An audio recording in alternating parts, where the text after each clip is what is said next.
Welcome to FaBled Hunters. I'm Yuanji. I'm Saint. And today we're going to open some stuff. Yes, we are going to open this from Legend Story Studios, James White. Nice. Yes, it is spoiler season. It is our time. It is our time to shine?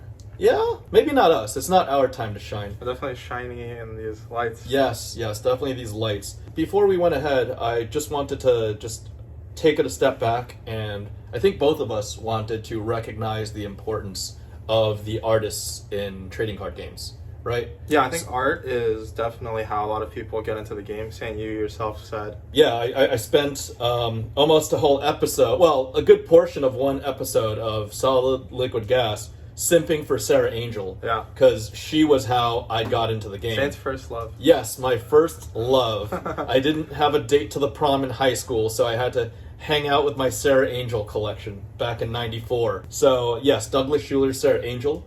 She was very voluptuous. She was also very majestic, had a very strong pose, and she wielded a sword, and she looked like a badass. And I mean, let's face it, guys, she was hot, right? And that is what got me into the game. Mm-hmm. Of course, there were also other very significant masters that were influential. I would say the original master, who I believe was the art director of Wizards of the Coast, was Christopher Rush. Yep. And he's very well known for the Black Lotus, yep, which is the most valuable and the most sought-after card in the game by collectors.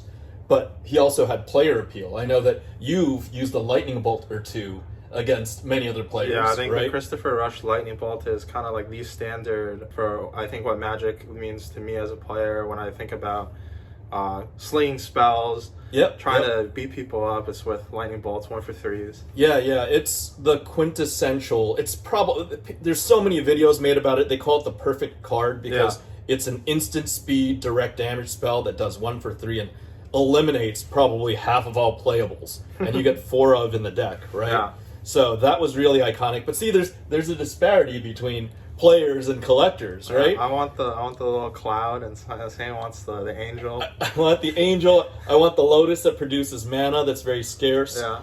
But then you move on. There are other influential masters that also made really significant art. Like, for example, my personal childhood friend who I made friends with on AOL in the chat groups, Magic chat groups, is Quentin Hoover. Yeah. He's very well known for his most iconic art is easily Vesuvan Doppelganger, which I say again and again is the predecessor, even the blueprint, dare I say, the blueprint for the Chyenne and Diamond Gemini. Because it's like 2 Geminis, it's 2 shapeshifters in the same picture. Yep. But my personal favorite, again, provocative art from Quentin Hoover, is the Earthbind. Yeah, I wonder why. I mean, come on. I call her the Bondage Fairy, and she has a huge following, and she has a huge collector base. I mean, there might be one episode where I even show multiple copies or even a global set. Do you have an Earthbind binder somewhere? I know it's there. We have to unearth it. I've shown the Sarah binder, so yeah. But let's not make this just a male-dominated conversation. Yep. Another heavyweight that started the game, that was one of the OG artists and is very prominent, is Melissa Benson.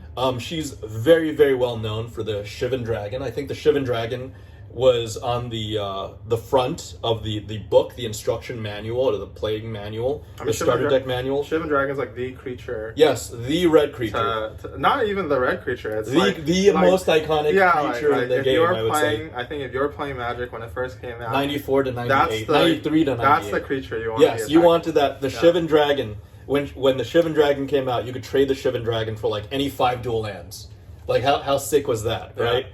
Because people are like, oh crap, I have 2 Shivan Dragons in my deck. I can own anything. Yeah. But not only that, my personal favorite, I believe Rudy the Magic Guy shares it with me. See, Melissa Benson, she knew what guys liked. She drew the fire elemental. She likes. I think a lot of women also enjoy, like, artists. I see also do like a lot of art for like very like beautiful. Absolutely. Like, men and women. Yes, back in the days when they could express themselves freely, like Melissa Benson brought us, not just the men, but every enthusiast, every TCG enthusiast, the fire elemental. And back in '93 when fire elemental came out, oh my god, that was like a very provocative piece because the fire elemental is burning. She's not wearing any clothes. She's beautiful. She's appealing to people who are in their teenage years. Pre all these before PR0N websites, right? No high-speed internet. 14.4K. Like, you're downloading images at like one image in half an hour. You can't really do much back then. Pepperidge Farm remembers. So, okay, again, other prominent female artists that are slightly more contemporary. These artists followed in the footsteps of Melissa Benson. There was, for example, Rebecca Guay, who reprised the Sarah Angel. The second Sarah Angel, she was very iconic. Rebecca Guay had her style, which was always similar to what you saw in Sarah Angel. And, she had a covered-up Sarah Angel, right? But then again, about females that weren't afraid to have their heroines strike a provocative pose. There was one of my favorites from Alliances. We call her the Nipple Elf, but she is the Elvish Ranger. Yes, she was really beautiful, really amazing. It was great. She was very well celebrated. I would still pay a hefty sum if somebody were to tell me where that original art of the female Elvish Ranger are. But then, about a decade later, a very prominent artist who we're going to talk a good bunch about dropped into the scene. And I would say this artist is most well known for his Planeswalker, Liliana of the Veil. Yes. Right? Can everybody guess why Liliana of the Veil was appreciated by many, many men? Well, it was the most powerful Planeswalker. Yes, because of her power. Yes, because she brought a certain set of assets to the table whenever she dropped. Both players discard a card. Yes, both players did discard a card. That is correct. And she's also a favorite of Rudy's, as well as a favorite of mine.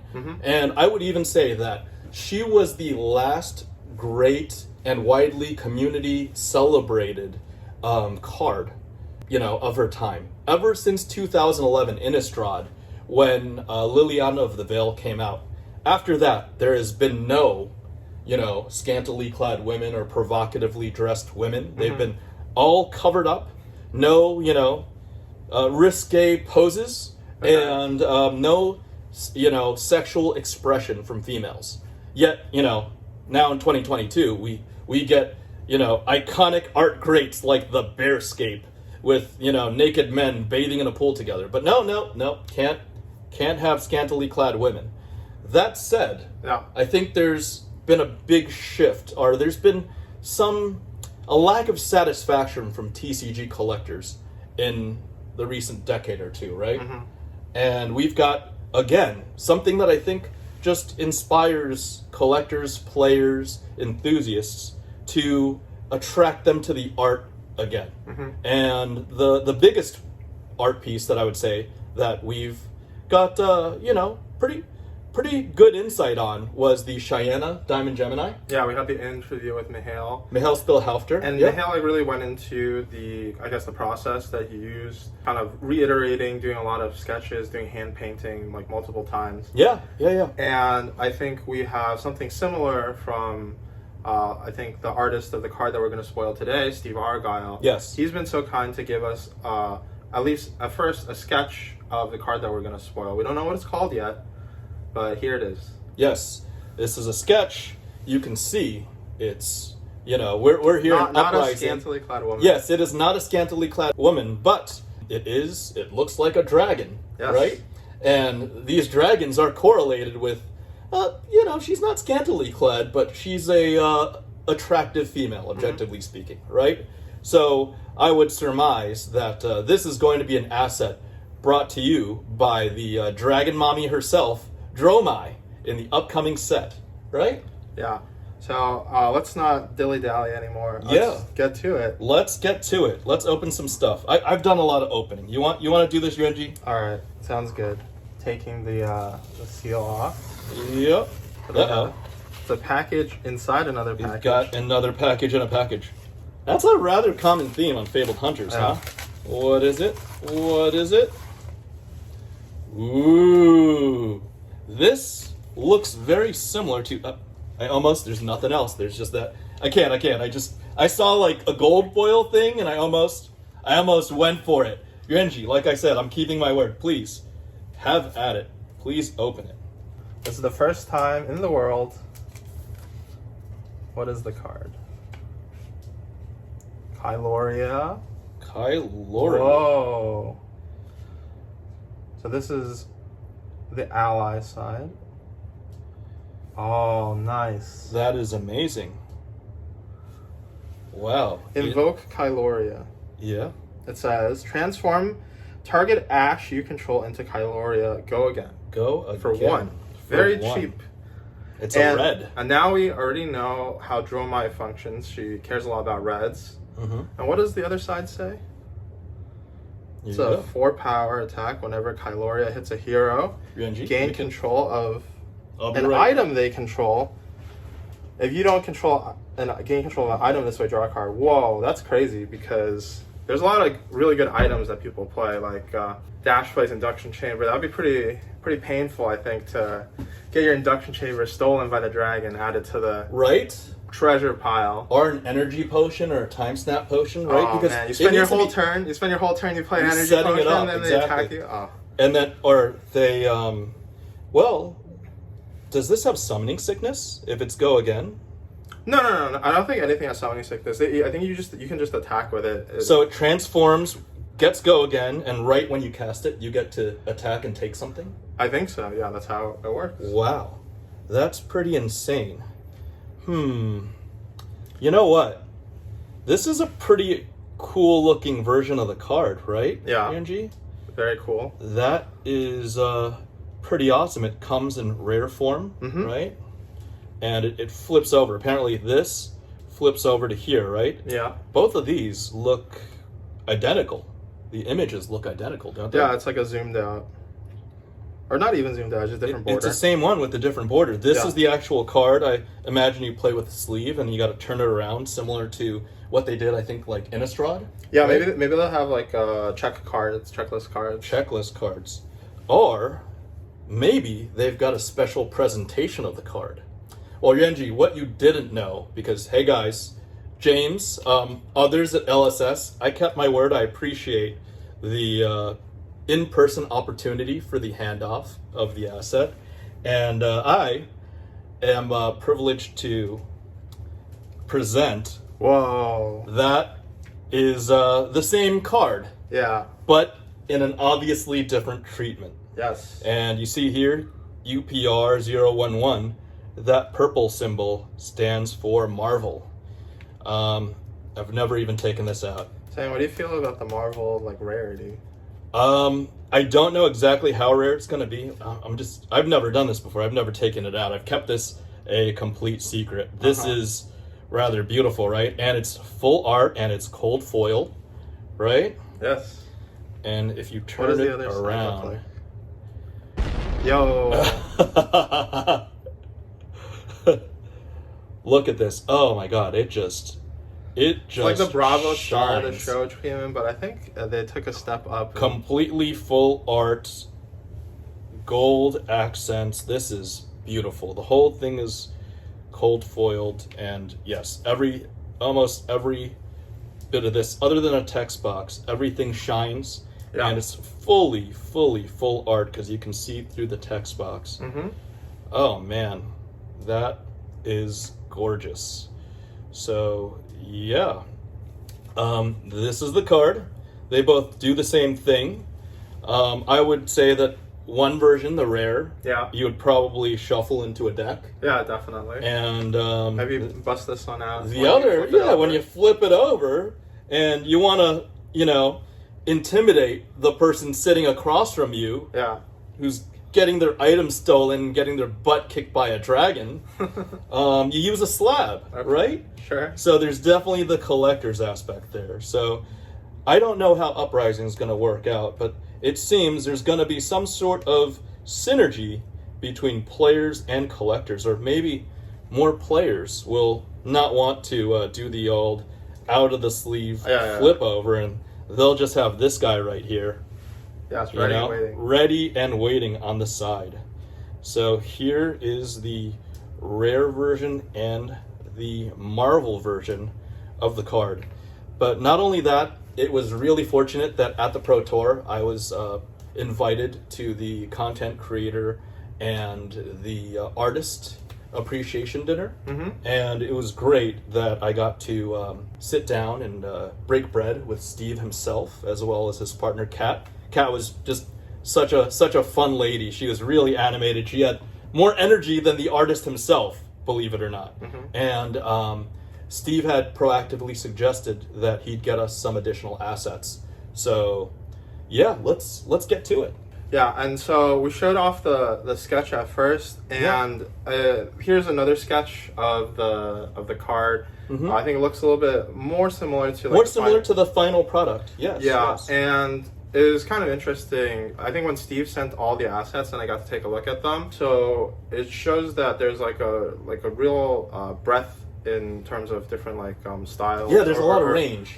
He started techniques. with the drawing. Yeah, techniques. And then he created like a flat image in some sort of 3D rendering software. Yeah, and right? it's almost like if you're looking at like a Pixar movie or like some kind of like movie that has like a lot of CGI, like a Marvel movie. Yeah. And he like made the dragon.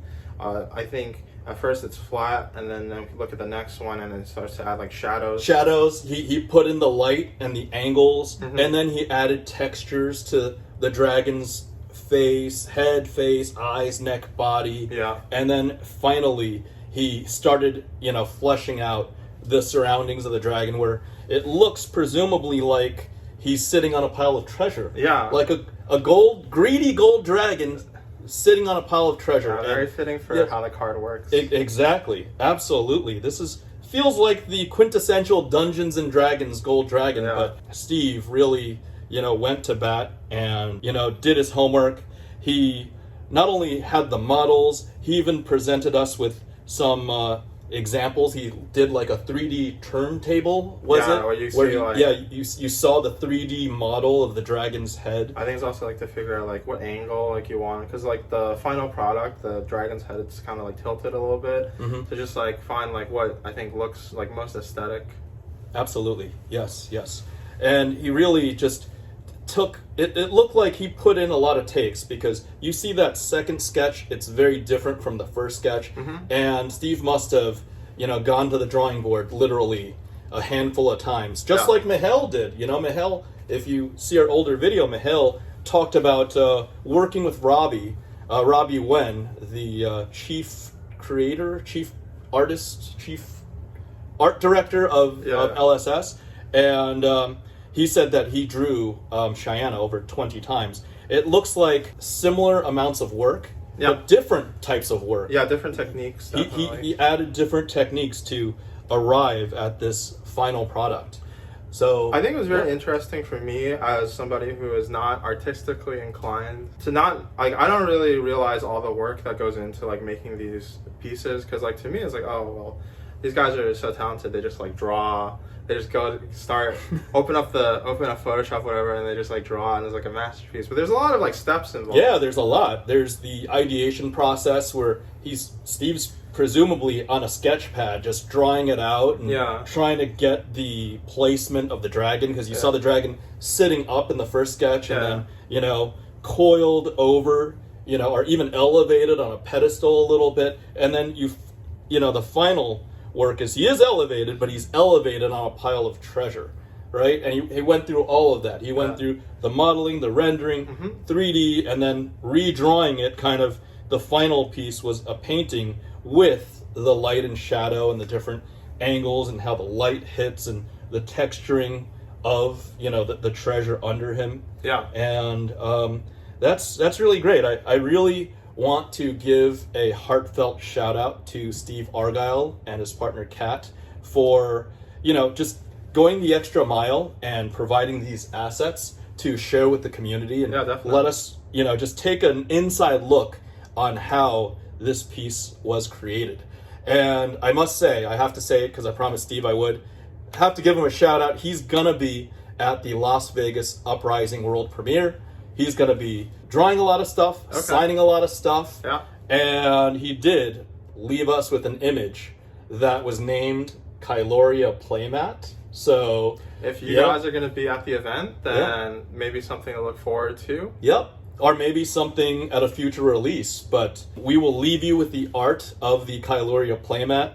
And I mean, guys, it just looks really spicy. This is already full art and it's awesome, but like a full playmat, a very majestic gold dragon, who doesn't want to play on, you know, that type of space, and who doesn't want to enjoy a full panoramic rendition of Steve's art? So with that said, guys, we hope you enjoyed this spoiler. Yep. We hope to see you at the Uprising World premiere, even if not at the Las Vegas one. And the other two, where are they again? In Madrid and Spain. Sydney.